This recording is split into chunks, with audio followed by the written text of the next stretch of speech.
નમસ્કાર, ખેતસીભાઈ મેઠિયા વેરાવલ.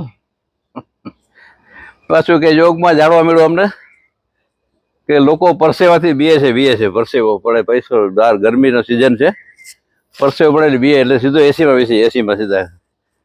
એટલે બહુ ડેન્જરસ પ્રેક્ટિસ.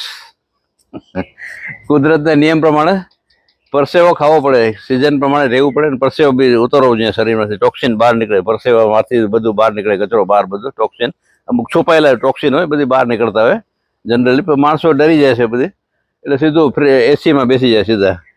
એટલે ત્યાં ટોક્સિન પછી ન્યા રહે છે. પછી ખાઈ પીએ ને પછી તોફાન મસ્તી કરે અંદર બેઠા, એસીમાં બેઠા બધા.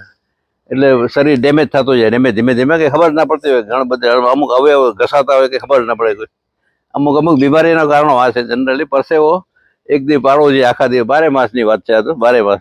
આજે ઉનાળામાં નહીં, 12 માસ. એક 5-10 મિનિટ તડકો ખાવો પડે, એક થોડોક પરસેવો થઈ જવો જોઈએ, અથવા એવો શ્રમ કરો એવું કંઈ તો થોડોક પરસેવો થઈ જાય. તો એ જરૂરી છે. એક ટેકનિક એ છે સારામાં સારી. એ દવા વગર દવાની રમત છે આખી બધી.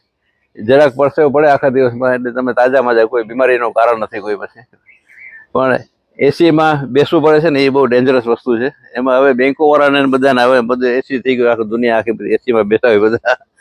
એના માટે તો કેટલી પોઝિશન ખરાબ હશે.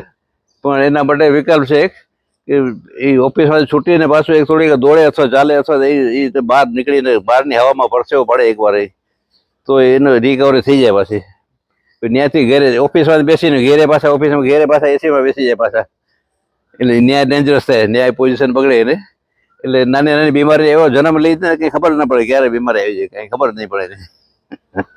આ ટેકનિક, પરસેવાની ટેકનિક છે, એ બહુ કામની છે વસ્તુ. બધું પરસેવાથી ડરવું ન જોઈએ, પરસેવો પાડવો જોઈએ જેટલો બને એટલો. Choice is yours. Thank you.